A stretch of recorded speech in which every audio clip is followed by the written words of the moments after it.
G'day. Welcome to episode number 12 of the Cold-Blooded Contributions podcast. We're your hosts, the Ipers. I'm Scott Iper. With me is my wife, Ty Iper.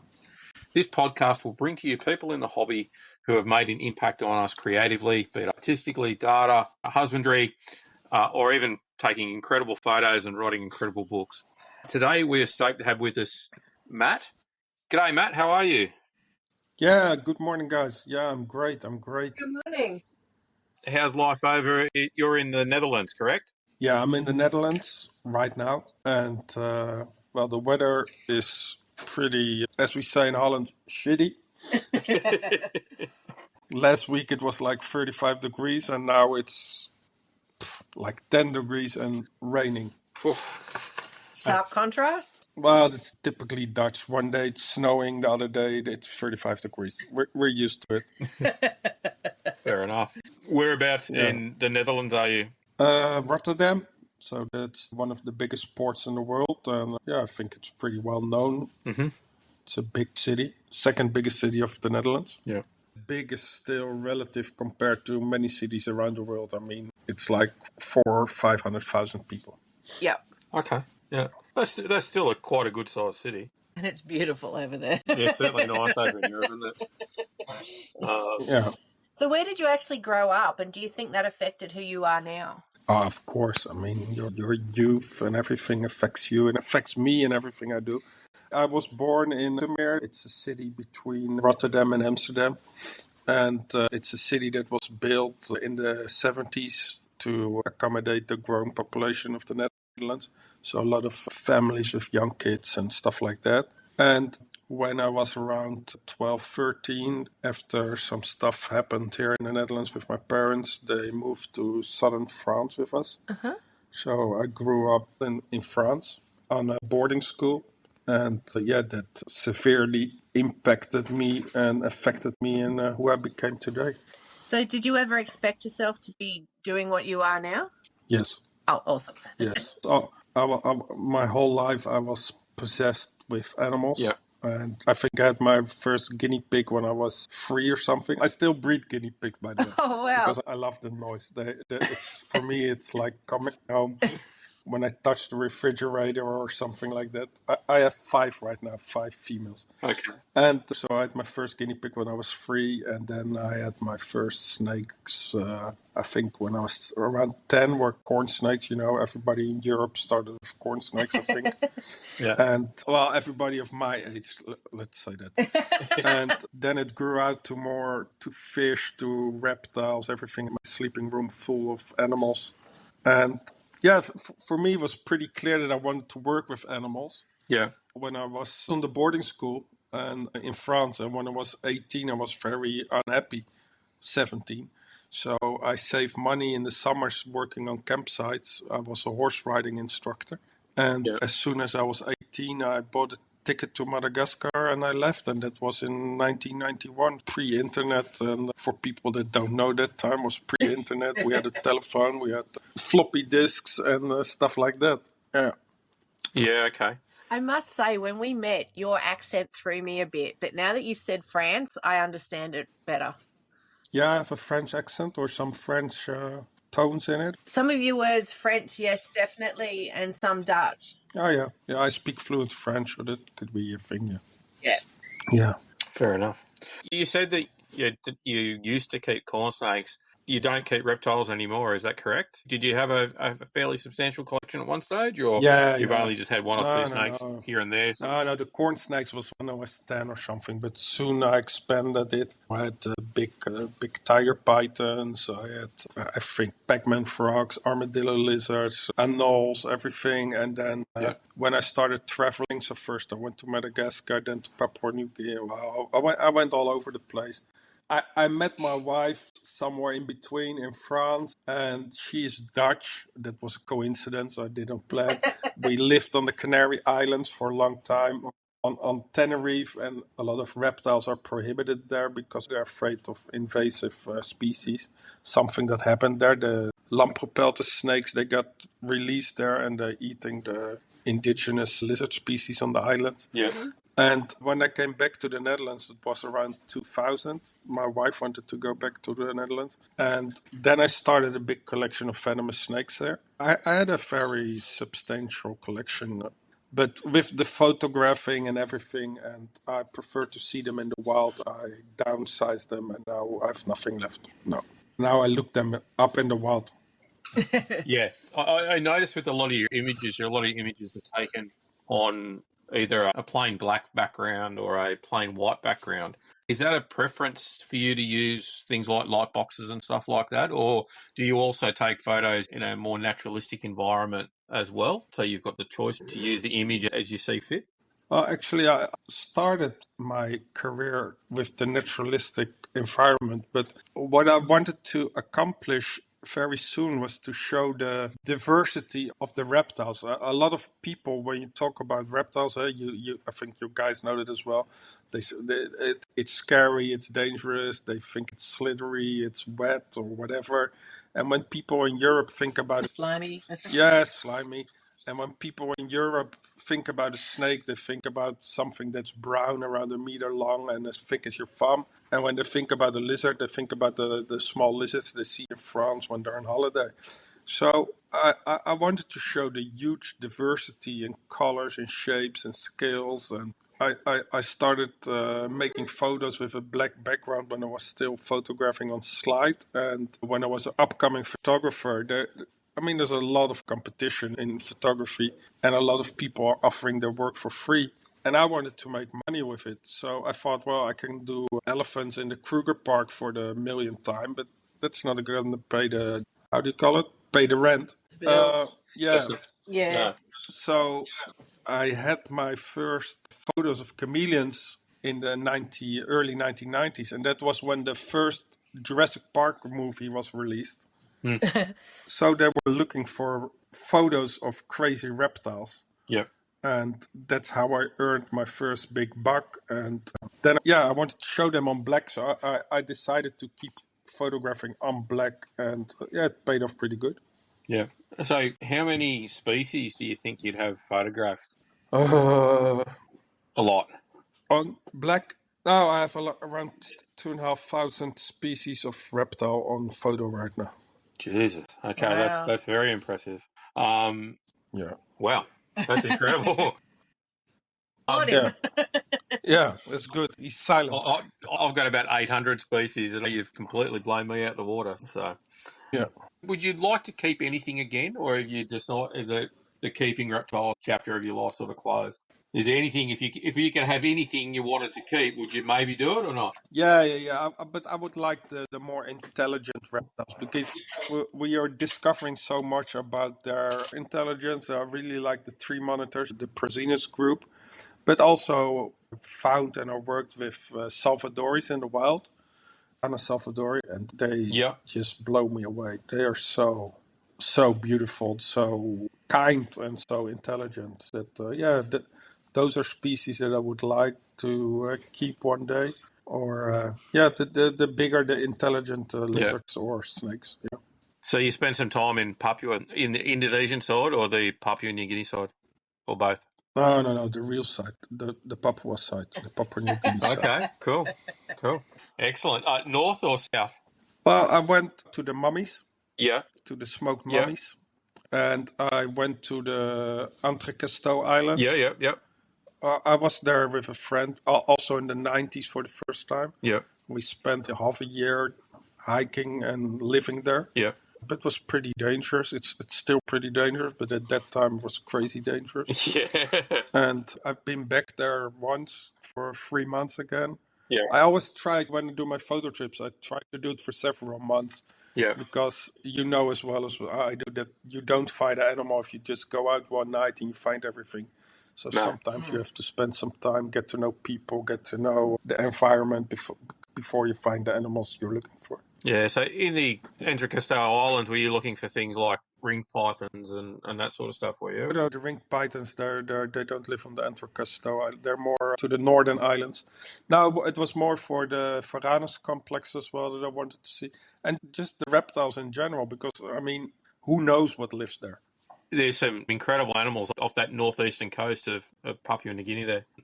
Everything from crocodile skinks through to micropicus to death adders to all sorts of stuff. It's an incredible part of the world. Yeah, the big agamit's there. Yeah. Yeah. Yeah. It's crazy. Yeah.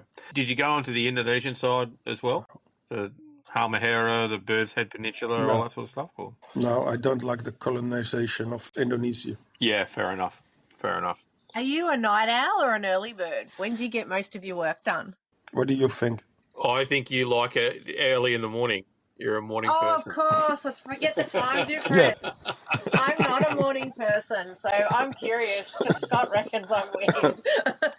I'm a morning person as well, Matthijs. I'm up early. So for everyone listening, he got up at 6 a.m. to do this. It's 2 p.m. here, our time.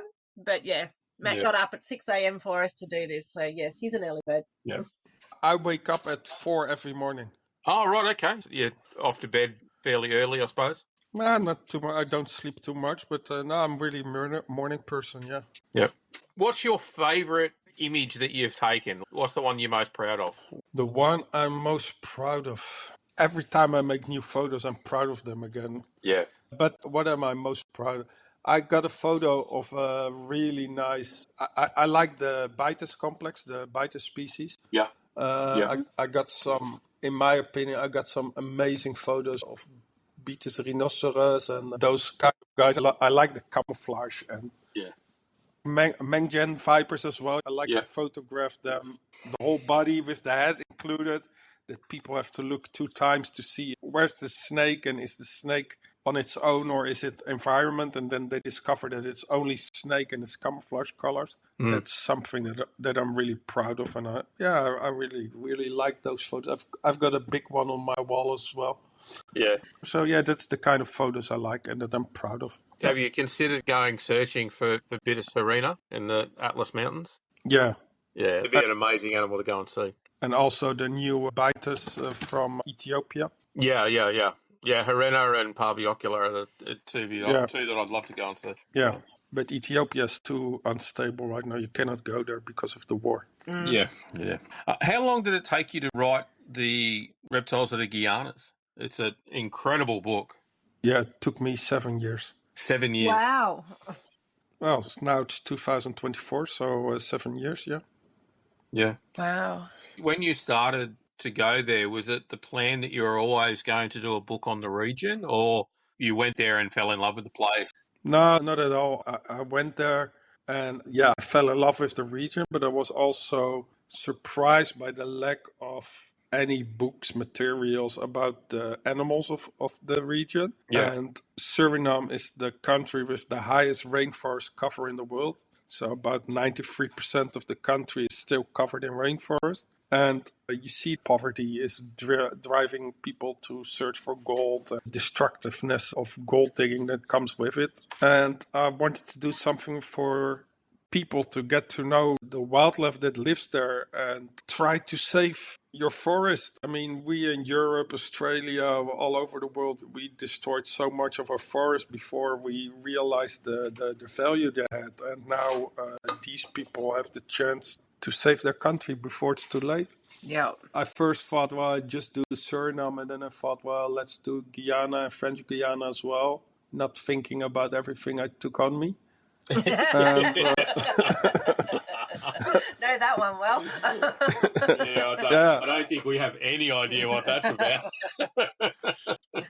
Well, at first you think, it's the same, and then you think, shit, there are a few huge rivers in between, and they separate species, and they separate all kind of stuff. And then we had COVID, of course, that hit us as well. And it was a long trip, but looking back on it, I'm really proud of it. But it took a few years of my life, I think.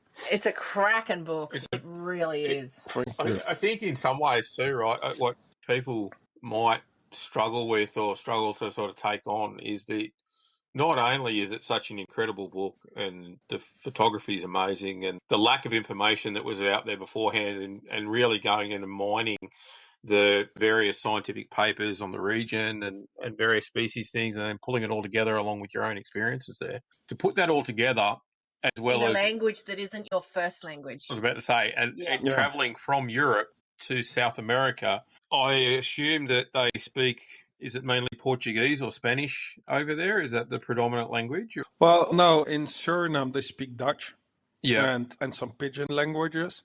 Yeah. And then in Guyana they speak English, and in French Guyana they speak French. So as long as you can speak Dutch, English, and French, you're okay. So You nailed it. You're already had the language side of things down. I nailed it, yeah. I had the languages down, yeah.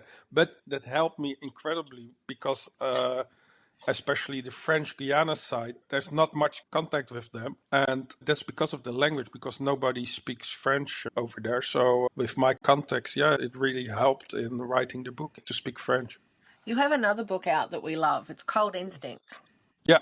That's a cracker of a book too. I love that. Great coffee table book. How long did it take you from the first photo to the last photo that you've got in there? How many years' work is that one? Well, Cold Instinct was actually also influenced by Suriname. When I was there in 2017, there was a little toad, Atelopus, the purple toad, that was on the brink of extinction and still is. Only nobody knows it. And it lived on only one mountain that was dug up by gold diggers from Brazil. And I wanted to show the people the beauty and vulnerability of these animals. So I started crowdfunding that book. I did it on Kickstarter and Indiegogo, and it was completely crowdfunded. And then I went to Italy to get the best papers. I really wanted to make it a good book, a nice book to look at.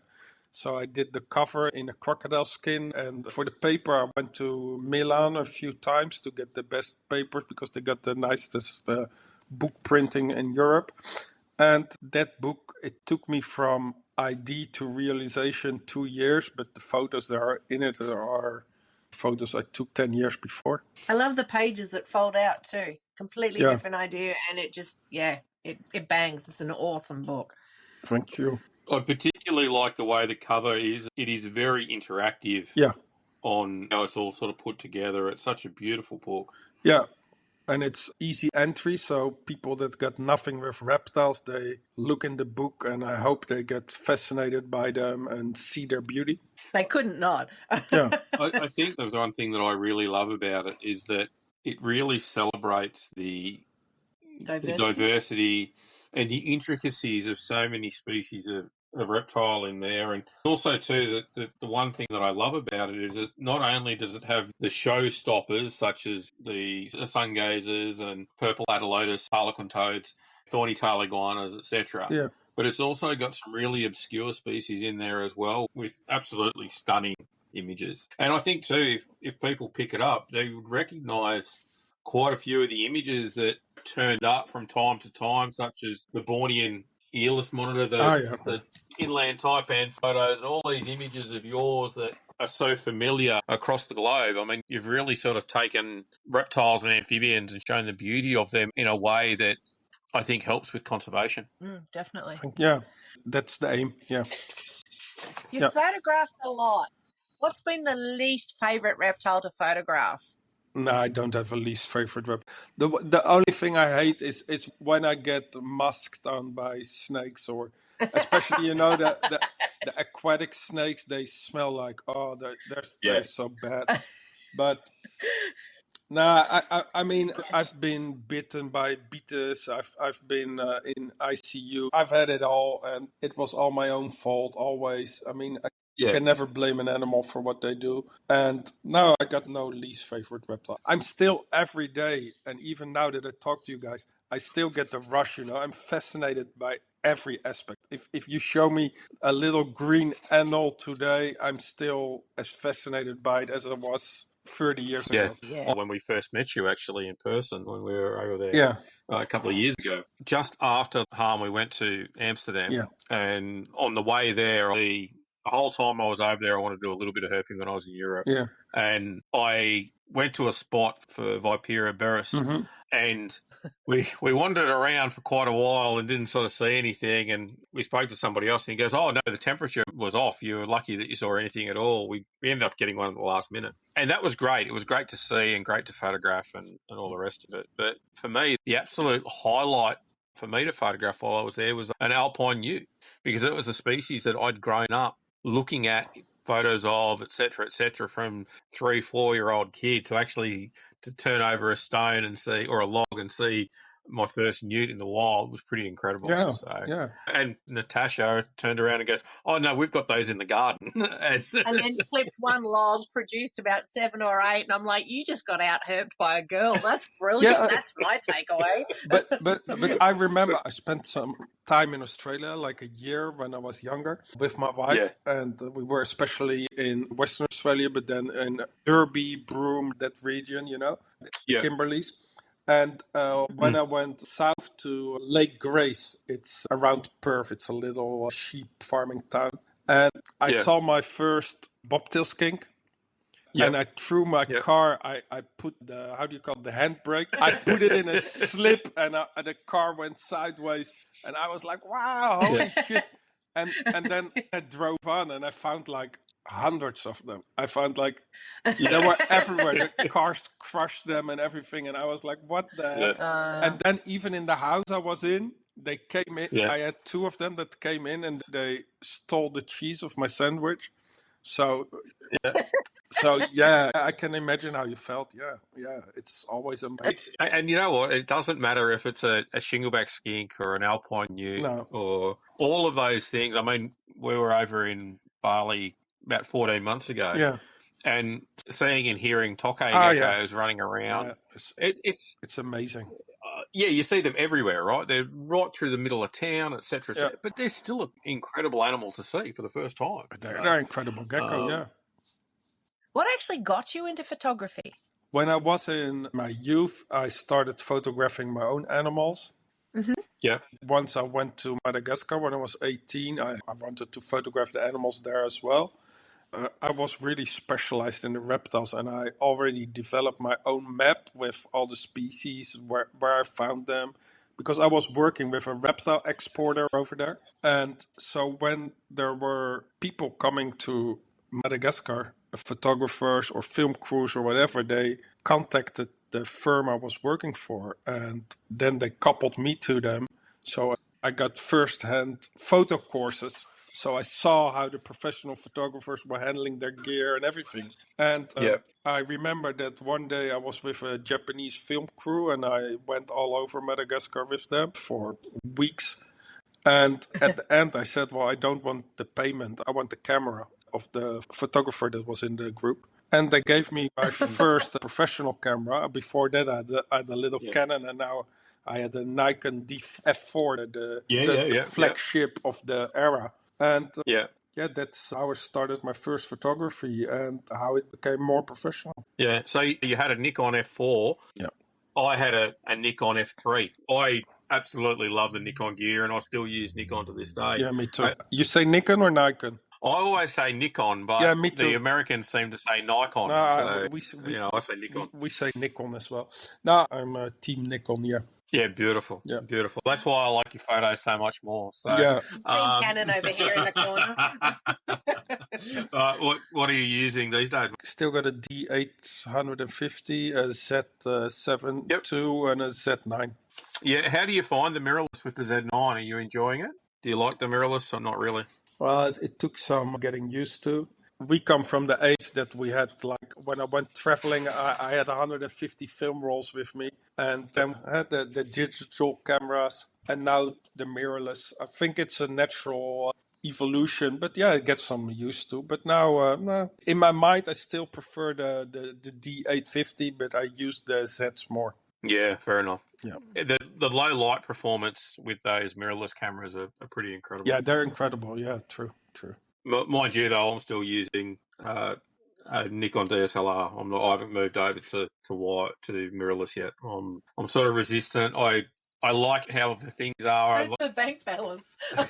I like how I can get the images that I want with the settings that I have, and I don't have to muck around too much. Yeah, but what I tell people, and what I would tell listeners as well, a lot of people come to me and they say, "Oh, yeah, you only make great photos because you got expensive gear or whatever." And I always say it's bullshit. I mean, give me a crappy camera, and I still make great photos because it's the vision I have before I take the photo. Exactly. The camera is only a tool, and if people start photography I always say, just buy a second-hand body. Don't invest in the body. Invest in your glass. Don't invest in the body. If you take an old body of a D810 or D300 or whatever, they're still great cameras, and it's the glass that makes the difference. Yeah, you hear about these people putting cheap, shitty filters and stuff like that on the front of their lenses. Yeah. And it's like, okay, all right, you've just spent $1,000 or $1,500 on a decent lens, and now you're going to put a $30 piece of shit on the front of it. Of plastic on front of it.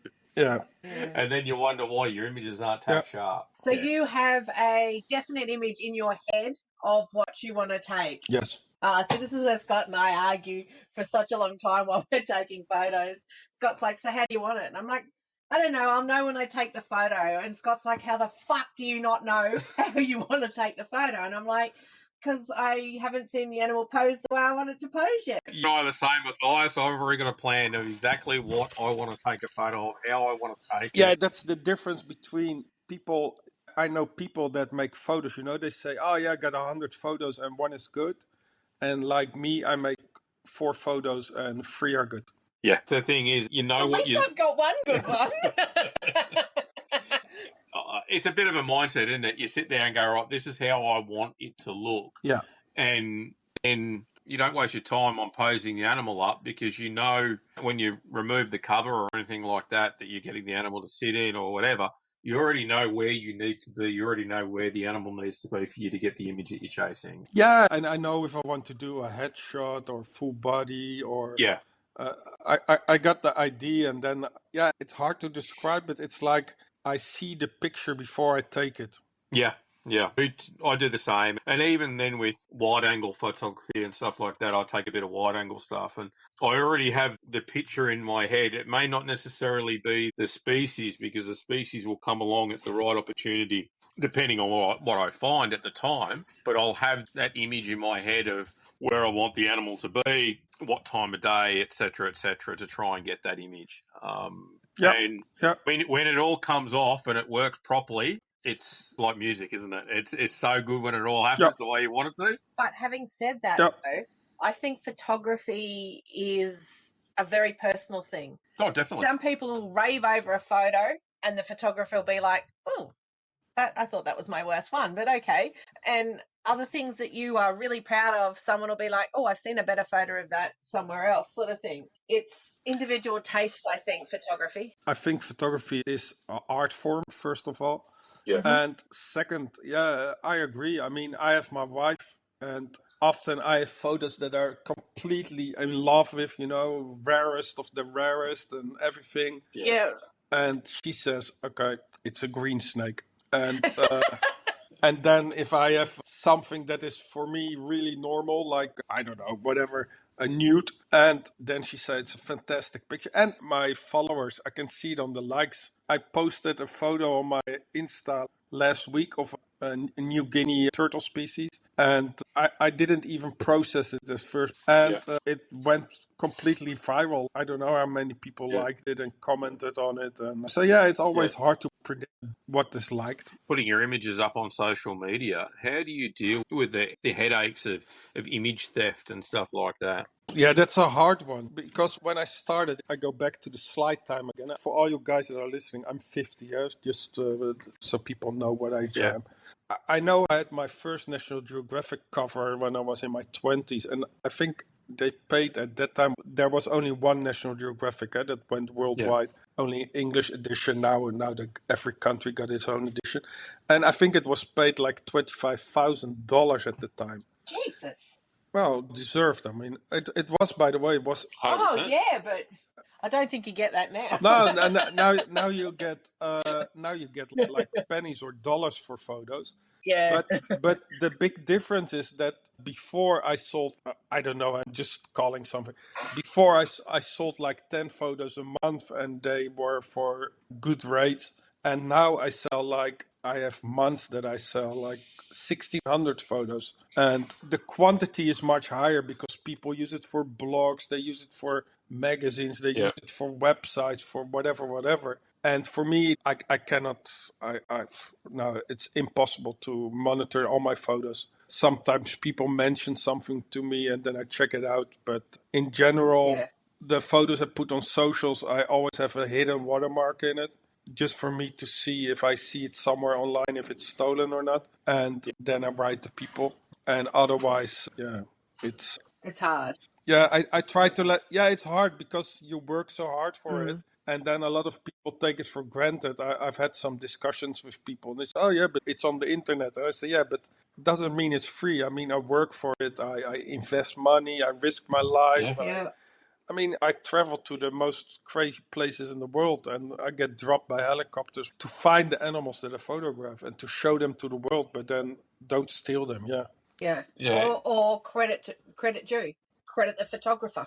Yeah, but it's always like I say, credit. But that's also a point that I don't like. A lot of, like I got WWF, they wrote me one time and they said, oh yeah, we're working on a project and can we use your photos? But we cannot pay you because there's no funds for it. And I know those guys all over the world that drive in the biggest 4-wheel drives and whatever.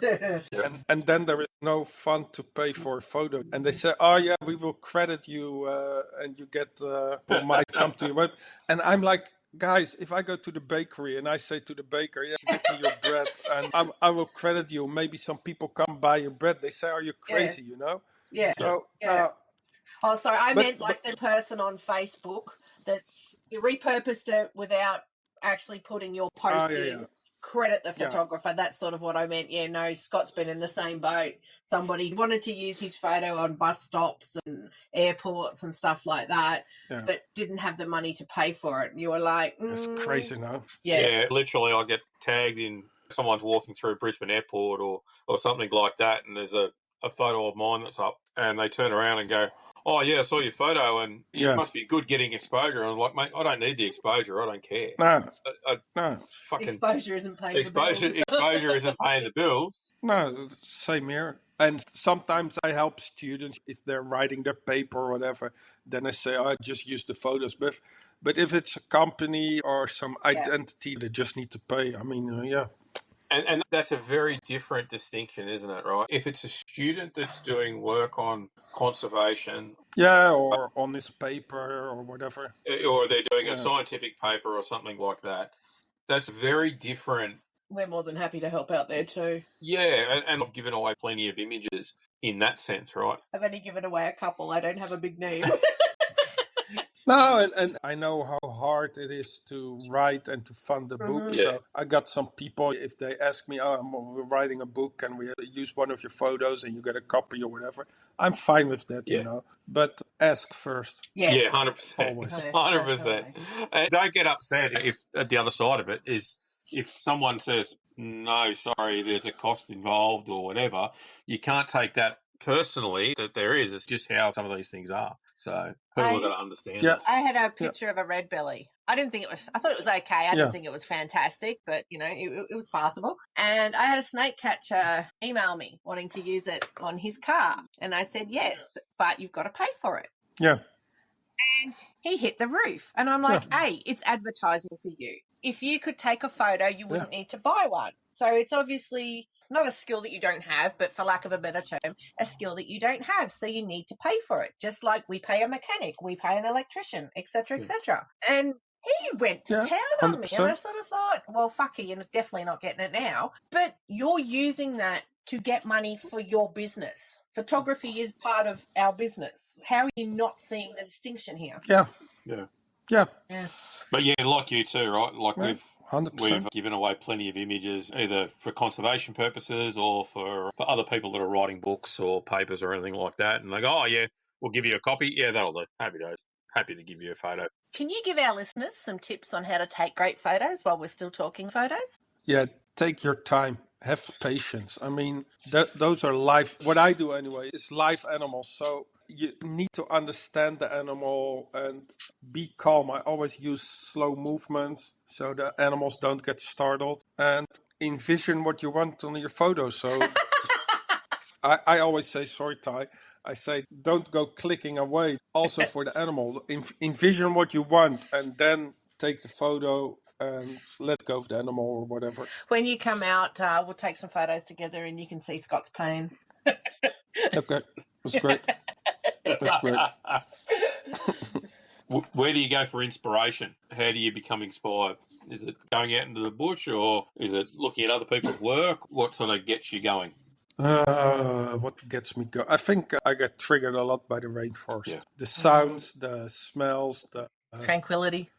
well, I don't know if it's tranquil with all the sounds, but it's not city sounds. Yeah, I think rainforest, tropical forest in general, they get me going.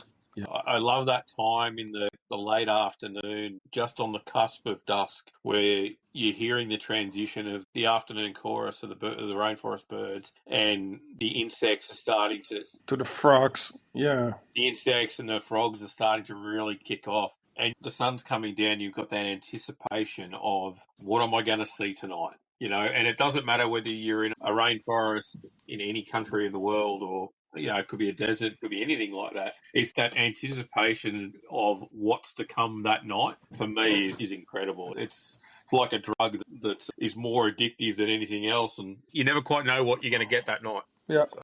I agree. Yep. Favorite country that you've ever been herping? Favorite country? I don't have a favorite. Like I said before, I'm amazed at everything. So Yeah. To be original in my work, I need to be in countries that are not visited a lot from time to time. So yeah, I'm amazed at countries like Papua New Guinea, but I also love Madagascar, and I really love Suriname, you know. Mm-hmm. I'm in love with Suriname. But also I've been in the deserts of Namibia or Cameroon, Indonesia, on Komodo with the Komodo dragons. Yeah. I love everywhere. Feeling really under-travelled right now. What's the one species you'd love to get on digital film? What's the one species you haven't photographed that you really want to? Well, I still want to do tuataras on black. Yeah. They're still high on my list. I had contacts with all kinds of zoo, and then we had Corona, the stuff, and New Zealand is not really fast to answer. I would be willing to go to New Zealand for that, to handle them for an hour or something, to make some really great black shots of them. Yeah. New Zealand's high on my list. We'll go together. Yeah, we can go together. Yeah. Yeah, New Zealand's it's a pretty incredible place. I've got a few friends that have been over and seen tuatara in the wild. Yeah. We were lucky enough to see a young one behind the scenes and fell in love instantly. Oh my God. Yeah, I've seen them in Germany in the zoo as well. Yeah, I've seen them. Yeah, colours are quite bright on the little ones. But they're still pretty. What I did as well, what was pretty unique, was photographing Galapagos iguanas, but not on the Galapagos Islands. So I was able to handle them and everything. So I'm the only one that really got those in a on-black situation. Yeah. Oh, nice. Yeah. So that's pretty cool. If money and time weren't an issue for you, where would you go and why? If money and time weren't an issue, like Utopia. Okay. Nah, I would do what I do now, but only even more. Yeah. Because if money wasn't an issue, I could be traveling the whole time. And I would do the same, but in a higher volume. Yeah. Yeah. Into some weirder and more wonderful places, I suppose. I don't know if weirder, because I try to travel the weirdest places in the world as well. So I don't know if it's weird, but you know how expensive it is to travel and everything. So if money wasn't the issue, I would upgrade my vehicles and my planes and my. I'm like 2 meters, so I wouldn't sit in economy anymore. I would go. You touched on a couple of bites and stuff like that, but have you experienced some other issues when you've been out and about in the field? Yes, of course. I've been in civil wars and I've been in tribal wars. I've been scooped up by corrupt police or military. You have to pay so-called pay to enter a forest, or of course. Stuff has been stolen. Yeah. Stuff has broken on the way. That's why I always have several camera buddies that if I go to the other side of the world, that I can still make pictures even if something falls apart. Yeah. And of course that happens. Yeah. Who do you admire most? Have you got a mentor or someone that you looked up to? Yeah. When I started on Madagascar, I came involved with Daniel Leclerc, and look him up on the internet. He's still alive, by the way. He's in his 70s now. Yeah. And he's a French professional photographer, and he was possessed with the reptile virus like we are. He started photographing reptiles in the 70s, 80s, and he taught me a lot. He really is my mentor. And yeah, I try to go in his footsteps. I try to continue his work. Yeah, okay. Can you give us the top 3 photographers you would recommend our listeners check out? Other than yourself, of course. No, I don't promote myself in that point. No, I think check out some photographers that I think a lot of people don't know yet. I got Vincent Tremel, he's French. He does a lot of work in French Guiana. Yeah. And he makes really incredible frog shots and stuff like that. Yeah, he's a pretty cool photographer. Yeah. And you got the team of Herping Ecuador. I don't know how you say his name. Alejandro Arteaga, I think. Alejandro Arteaga. Yeah. They just produced a fantastic book, a live work as well of the reptiles of Ecuador. Yeah, we've got a copy of it. It's fantastic. Yeah, I received mine a few weeks ago. Yeah, we work together from time to time as well to help develop books or whatever. But the whole team, they're great photographers. And I got Dale Morris as well. He's a tour guide. I met him and we worked together for some time in Thailand. He's a fantastic writer, but also a fantastic photographer. I think those are guys that are not known to the audience, but they have some incredible photography. I'm assuming most of those guys are probably on Instagram. We'll make sure that we've got their Instagram details and we'll put them in the show notes for people to check out as well. Oh, yeah, great. Matt, do you have any hobbies? Yeah, I got a few. I'm still an active Muay Thai fighter. I'm super heavyweight. I fight and I train, of course. I do horse riding, do some diving from time to time. But fighting, besides photography, fighting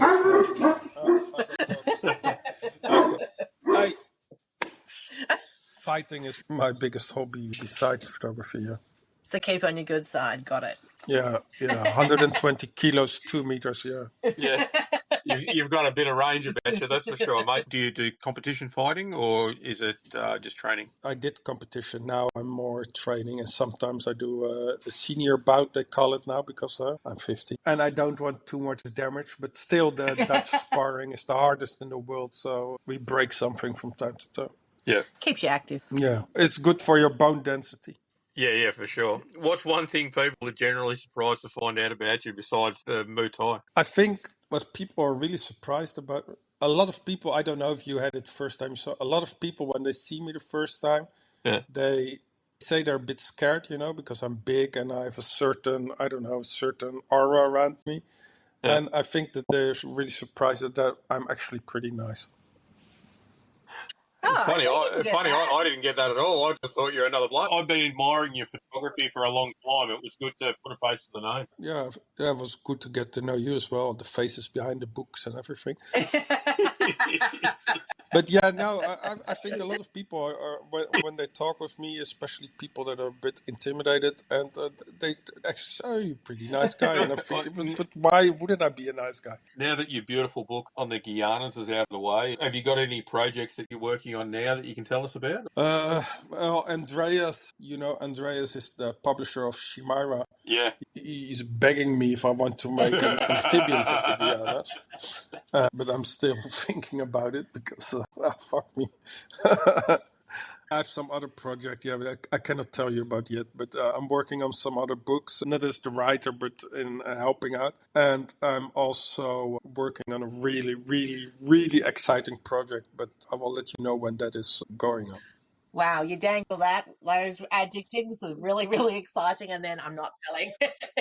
No, that project is life-changing. That project is, yeah. Excellent. We look forward to hearing about it then. Mm. Yeah.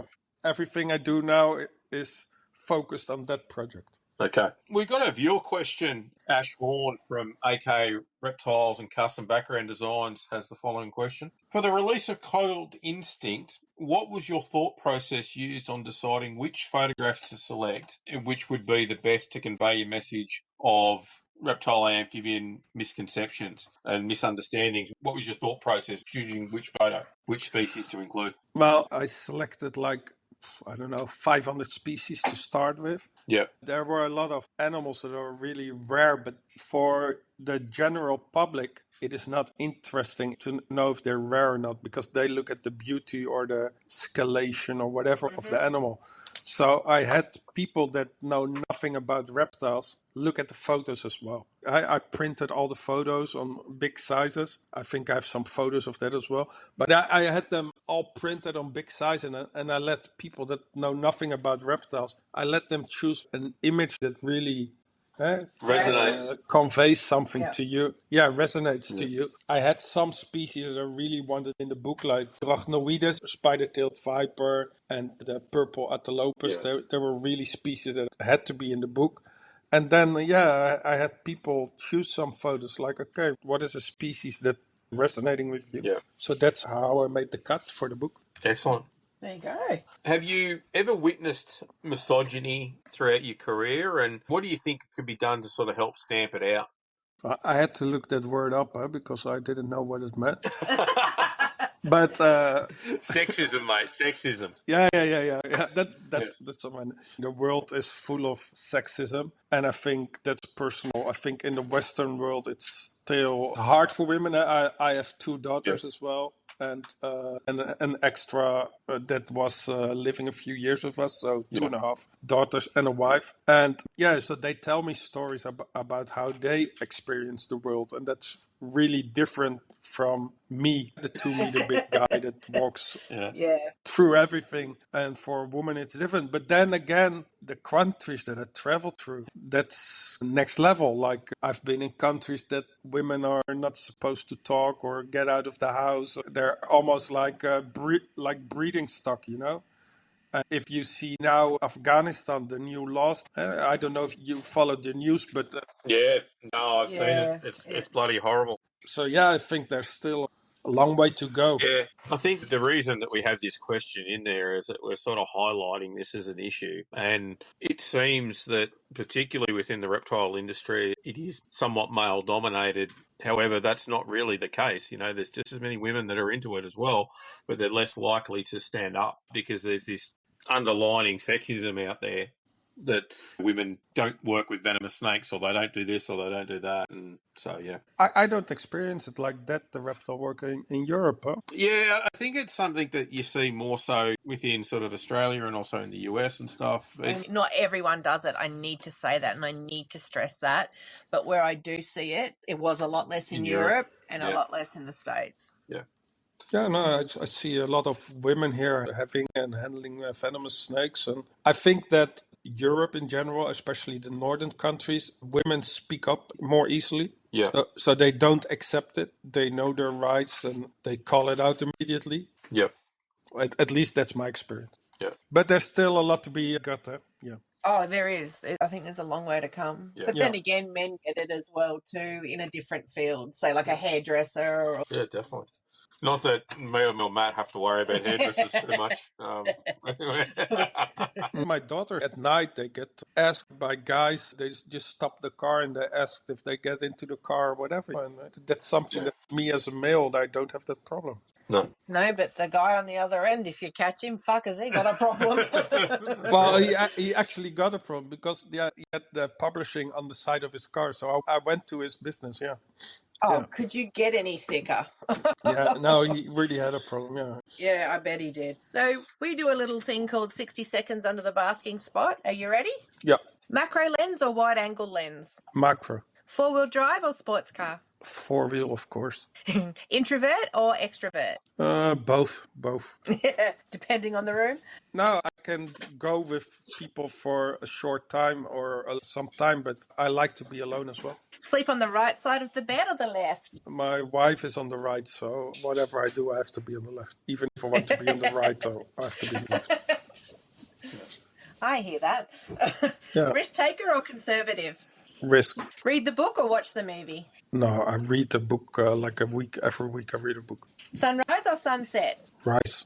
Would you rather have more time or more money? Time. Fresh food or fried food? Fresh. Tidy or messy? I think I'm pretty tidy, but my wife says I'm messy. And the old-time question, does pineapple go on a pizza? Of course. Good work, Matt. That's what I wanted to hear. What is one takeaway that you'd like the audience to get away from this episode? Life is short. Enjoy whatever time you have. I love it. I love it. Is there anything we haven't covered that you would like to say before we close out? No, just love you guys, and I really want to thank you for the opportunity. And I think it's great to see that the herb world is coming together more and more. Back at ya. Yep. Where can our listeners find you? I have my website, reptilesforall.com, and I have my Instagram, Matthijs Kuijpers, MG Kuijpers, Reptiles for All. You can find it as well. I have my Facebook, of course, also Reptiles for All. Thanks for listening to the Cold-Blooded Contributions podcast. Massive thank you to our guest, Matt. We really appreciate you taking time out of your busy schedule to talk to us. Usually we'll be releasing our podcast monthly, so make sure you follow us so you don't miss out on an update. Give the Cold-Blooded Contributions podcast a like on Facebook so you don't miss any updates, giveaways, or guest announcements. The links discussed in today's podcast will be in the show notes. And remember, always trust your creativity. It's intelligence having fun.